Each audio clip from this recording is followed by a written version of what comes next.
I know that every Western student has had some form of a run-in with a skateboarder on campus. Whether your ankle was almost taken off by a shot-out board, whether you've almost been hit by one, or whether, like myself, are one, skateboarders on campus get a bad rap, and for good reason. A lot of skateboarders don't know what they're doing when they're ducking and weaving through traffic. Rule number one before I get into any sort of demonstration is try to be polite of pedestrians around you. But second, skateboarding is something that can teach you a lot about creativity and determination. So let's look into one of the tricks that I've learned over the years and loved. It's called the 360 flip or the tray flip.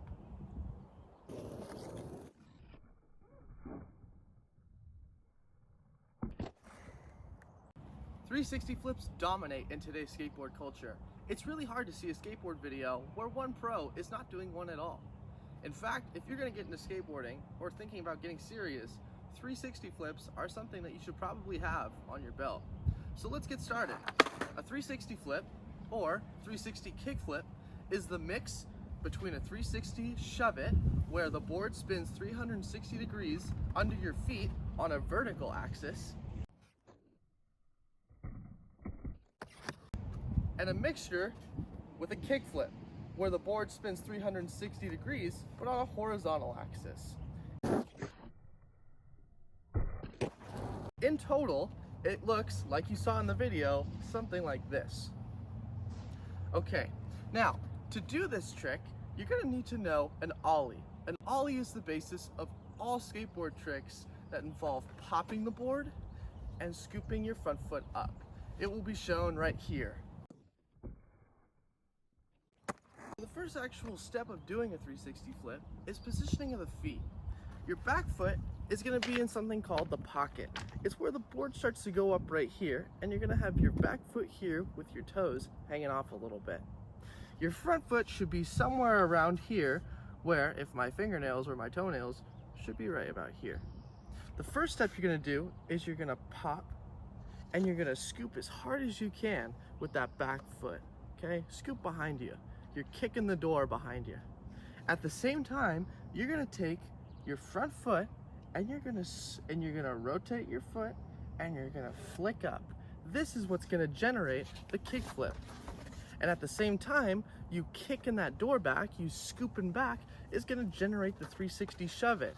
If you just kicked your foot back, the board would do this. But since you're adding that flick right here, the board's gonna start to flick with the kick flip. Now, it's important where you catch the board as well.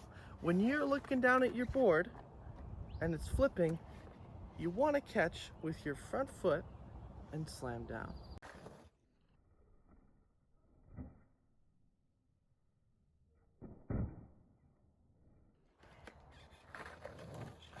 You may be asking why it's so critical to catch with your front foot. Why not catch the board with your back foot? Well, it's very critical that you catch with the front foot because skateboarders, as you probably already know, are about style. It looks a lot better when you catch with your front foot versus your back foot. Also, if you're gonna be doing this trick down a big stair set or over a jump or something, catching with your front foot actually hinders a lot more control over the board than catching with your back foot. Watch this clip of Mike Mo Capaldi in the 2009 video Fully Flared do this down a double set in Tokyo.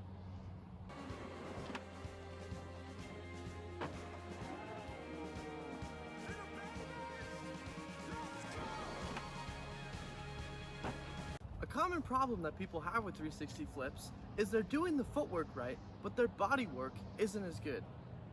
A way to fix this is when you set up for a 360 flip. So let's just say I have my setup right here. When you actually go down and load yourself to spring up, as soon as you load down, if you can draw a square, an imaginary square, from your knees to your shoulder blades before you spring up, that will help significantly. That's something that I was taught when I was learning these, and it helped a bunch. Another one is people can't figure out how to get the board to spin the full 360 degrees. And I have to say it has to do with leg strength. Your back leg has to be strong to do these because you are generating a lot of force to spin that entire board around while you are essentially jumping in the air for a second or two.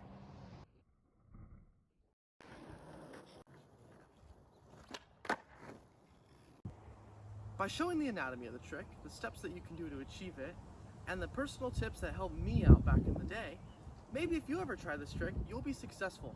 But my ultimate goal with this demonstration was to shed some light on the creativity and the innovation that is infused with every skateboard trick. This is why I love skateboarding, and this is why I still do it to this day, 15 years later. Of course, if you see a skateboarder in Red Square who's reckless and could potentially cause harm to others, just like you, I think they deserve one of these. But if they're respectful, and if they're not going to cause harm to others, maybe you could look at them now and recognize their love for that sport. Because now you know that every trick has creativity, innovation, and love built in. That's cheesy, I know, but thank you for listening, and I'll catch you on the flip side.